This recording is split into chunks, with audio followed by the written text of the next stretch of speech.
ఏ కారణాల చేతనో చంద్రబాబు నాయుడు గారు మొదటి విడతగా 200 టీఎంసీలు, మళ్ళీ విడతగా 300 టీఎంసీలు, ఇంకొక 100 టీఎంసీలు కూడా ఈ విధంగానే ఊరుకుంటే మళ్ళొకసారి చంద్రశేఖరరావు గారు వారికి ఇక కానియండి అని చెప్పిండనంటే 400 తీసుకుపోయినా ఆశ్చర్యం లేదు. ఈరోజు అందుకే మేము రోడ్డు మీద పడి ఆగి చేయదలుచుకోలే. ఎందుకంటే మేము బాధ్యతతో ఉన్నాం, బాధ్యతతో కూడుకున్న విధానాలని ఆచరించాలనుకున్నాం. అందుకే ఈ ప్రాజెక్టు ప్రతిపాదన జరిగిన ఎంబడే చంద్రబాబు నాయుడు గారు అక్కడి శాసనసభలో మాట్లాడిన ఎంబడే నేను ఉత్తమ్ కుమార్ రెడ్డి గారు వెళ్ళి స్పష్టంగా గోదావరి రివర్ మేనేజ్మెంట్ బోర్డుకి మేమే సొంతంగా వెళ్ళి ఫిర్యాదు చేసినాం.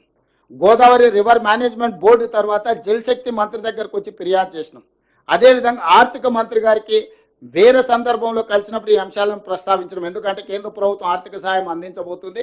అదేవిధంగా వివిధ బ్యాంకుల నుంచి ఎఫ్ఆర్బిఎం పరిధిలో కాకుండా అవుట్ ఆఫ్ ఎఫ్ఆర్బిఎంలో లోన్లు ఇవ్వడానికి ఏదో ప్రయత్నాలు చేస్తున్నారని పత్రికల్లో వస్తున్నాయని మేము చదివినాం అని ఓరల్గా చెప్పడమే కాకుండా సంబంధిత శాఖ మంత్రి జలశక్తి మంత్రి గారికి లేఖ రాయడం కూడా జరిగింది. అధికారికంగా ఈ వివరాలన్నీ పెట్టి జలశక్తి మంత్రి గారు కూడా మాకు వెనక్కి స్పష్టంగా లేఖ రాసిండు.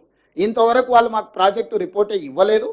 ప్రాజెక్టు రిపోర్టు మీ అభ్యంతరాలను పరిగణలోకి తీసుకోకుండా అనుమతి ఇచ్చే సమస్యనే లేదు.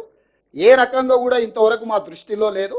మేము ఖచ్చితంగా చర్యలు తీసుకుంటాం. సిఆర్ పాటిల్ గారు మళ్ళీ ఉత్తమ్ కుమార్ రెడ్డి గారికి లేఖ రాయడం జరిగింది. ఈరోజు ప్రభుత్వం ఎక్కడే నిర్లక్ష్యం వహించలేదు. ప్రభుత్వము రాజ్యాంగబద్ధ సంస్థలు కేంద్ర ప్రభుత్వానికి అన్ని రకాలుగా ఫిర్యాదులు చేయడం, అధికారికంగా లేఖలు చేయడం, కలవడము, పోవడము, రావడము, అన్ని విషయాలను క్షుణ్ణంగా బాధ్యతాయుతంగా మేము ముందుకు తీసుకువెళ్తున్నాము. ఉన్న పలంగా హరీష్ రావు గారు బయటకు వచ్చేసి మొత్తం తెలంగాణకు అన్యాయం జరిగిపోతుంది, మొత్తం నీళ్ళన్నీ తరలించుకుపోతున్నాడు చంద్రబాబు నాయుడు, రేవంత్ రెడ్డి మౌనంగా ఉన్నాడు, ఉత్తమ్ కుమార్ రెడ్డి గారు ఉత్తగానే కూర్చున్నాడు అని బకెట్లో బురద తీసుకొని చల్లుకుంటే వెళ్తున్నాడు. అయ్యా, ఈ పాపానికి పునాది వేసింది మీ మామగారు. ఆ రోజు నువ్వు మంత్రి, నువ్వే ఆ సమావేశంలో ఉన్నావు. అయితే గీతే ఎవరినైనా శిక్షించాలంటే చంద్రశేఖరరావు గారిని, హరీష్ రావు గారిని శిక్షించాలి. ఒకవేళ గోదావరి బేసిన్లో తెలంగాణ ప్రాజెక్టులకు అన్యాయం జరిగి తెలంగాణ ప్రాజెక్టులకు ఒకవేళ తీరని ఏదైనా ద్రోహం జరిగితే ఉరిదీయాల్సింది చంద్రశేఖరరావును, హరీష్ రావునే. సర్వ పాపాలు చేసింది మీరు, పాపాల భైరవులు మీరు, తెలంగాణకు అన్యాయం చేసింది మీరు. కాంట్రాక్టర్లు ఇచ్చే కమిషన్లకు మీ ఇద్దరి కలయికనే ఒక కాంట్రాక్టర్ పెట్టిన సమావేశం. ఆ కాంట్రాక్టర్ పెట్టిన సమావేశంలో మీరిద్దరు, ఆయన సూత్రధారి అయితే కాంట్రాక్టర్, మీరిద్దరు పాత్రధారులుగా కూర్చొని కమిషన్లకు కక్కుర్తిపడి 400 టీఎంసీలు గోదావరిలో వరద జలాలు ఉన్నాయి, రాయలసీమకు పెన్నా ప్రాంతానికి తరలిస్తామని అన్ని కుట్రలు చేసి ఈరోజు మీ చేతిలో లేకుండా పోయిందని చెప్పి ఆ బురదంతా తీసుకొచ్చి మాకు అంటించాలనే ప్రయత్నం చేయడం ఇది భావ్యమా? అందుకే ఈరోజు స్పష్టంగా తెలంగాణ ప్రజలకు నేను చెప్పదలుచుకున్నా, వీళ్ళు ఏ రోజు కూడా తెలంగాణ ప్రయోజనాల కోసం కృషి చేయలేదు. ఈరోజు కృష్ణా బేసిన్లో ఉమ్మడి రాష్ట్రంలో ప్రారంభించిన ఏ ఒక్క ప్రాజెక్ట్ అయినా మనకు ప్రధానమైన ఆధారం Krishna basin, Godavari basin. Krishna basin మీదకి వద్దాం. ఉమ్మడి రాష్ట్రంలో సాగునీటి ప్రాజెక్టుల్లో తెలంగాణ ప్రాంతానికి అన్యాయం జరుగుతుంది కాబట్టి నీళ్లు, నిధులు, నియామకాలనే నినాదంతో రాజకీయ పార్టీని మీరు ముందుకు తెచ్చుకొని అధికారంలోకి వచ్చి ఆ నీళ్లకు సంబంధించి కృష్ణా బేసిన్ మీద ఉమ్మడి రాష్ట్రంలో మొదలుపెట్టిన ఒక్క ప్రాజెక్ట్ అయినా పూర్తి చేసిండ్రా చంద్రశేఖరరావు గారు? ఇప్పటి వరకు 2 లక్షల కోట్ల రూపాయలు కేవలం సాగునీటి ప్రాజెక్టులకు కాంట్రాక్టర్లకు బిల్లులు చెల్లించారు.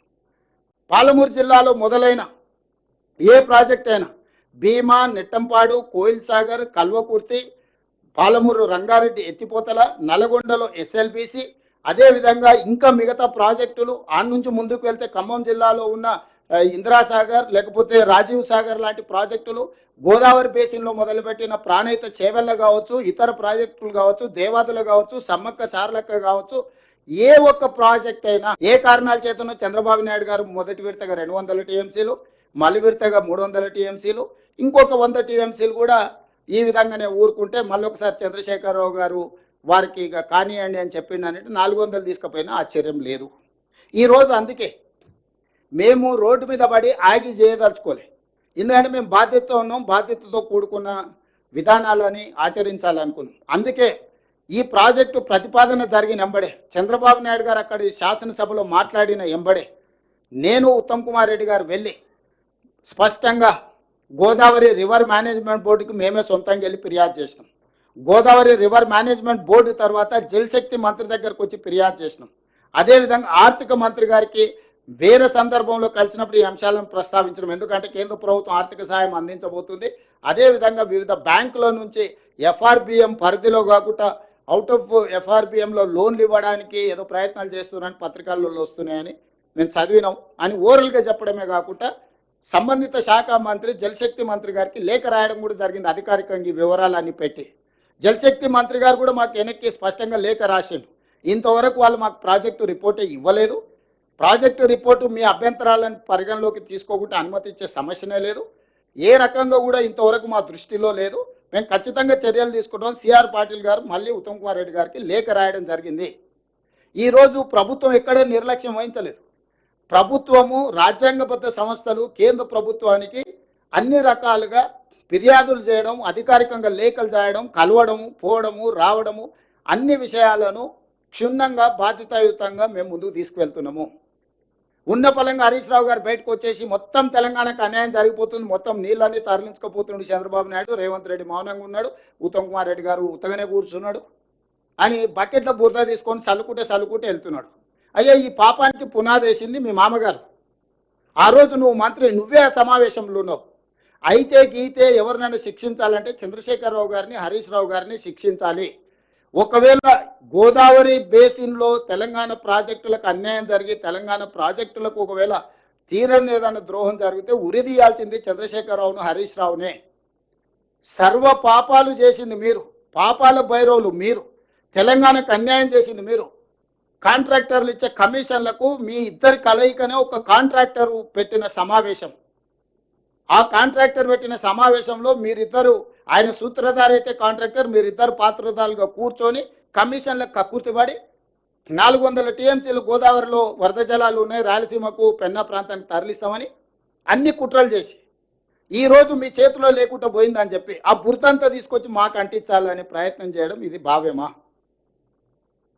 అందుకే ఈరోజు స్పష్టంగా తెలంగాణ ప్రజలకు నేను చెప్పదలుచుకున్నా, వీళ్ళు ఏ రోజు కూడా తెలంగాణ ప్రయోజనాల కోసం కృషి చేయలేదు. ఈరోజు కృష్ణా బేసిన్లో ఉమ్మడి రాష్ట్రంలో ప్రారంభించిన ఏ ఒక్క ప్రాజెక్ట్ అయినా మనకు ప్రధానమైన ఆధారం Krishna basin, Godavari basin. Krishna basin మీదకి వద్దాం. ఉమ్మడి రాష్ట్రంలో సాగునీటి ప్రాజెక్టులో తెలంగాణ ప్రాంతానికి అన్యాయం జరుగుతుంది కాబట్టి నీళ్లు, నిధులు, నియామకాలనే నినాదంతో రాజకీయ పార్టీని మీరు ముందుకు తెచ్చుకొని అధికారంలోకి వచ్చి ఆ నీళ్లకు సంబంధించి కృష్ణా బేసిన్ మీద ఉమ్మడి రాష్ట్రంలో మొదలుపెట్టిన ఒక్క ప్రాజెక్ట్ అయినా పూర్తి చేసిండ్రా చంద్రశేఖరరావు గారు? ఇప్పటి వరకు 2 లక్షల కోట్ల రూపాయలు కేవలం సాగునీటి ప్రాజెక్టులకు కాంట్రాక్టర్లకు బిల్లులు చెల్లించారు. పాలమూరు జిల్లాలో మొదలైన ఏ ప్రాజెక్ట్ అయినా భీమా, నెట్టంపాడు, కోయిల్ సాగర్, కల్వకుర్తి, పాలమూరు రంగారెడ్డి ఎత్తిపోతల, నల్గొండలో ఎస్ఎల్బిసి, అదేవిధంగా ఇంకా మిగతా ప్రాజెక్టులు ఆ నుంచి ముందుకు వెళ్తే ఖమ్మం జిల్లాలో ఉన్న ఇందిరాసాగర్ లేకపోతే రాజీవ్ సాగర్ లాంటి ప్రాజెక్టులు, గోదావరి బేసిన్లో మొదలుపెట్టిన ప్రాణహిత చేవెళ్ళ కావచ్చు, ఇతర ప్రాజెక్టులు కావచ్చు, దేవాదులు కావచ్చు, సమ్మక్క సారలక్క కావచ్చు, ఏ ఒక్క ప్రాజెక్ట్ అయినా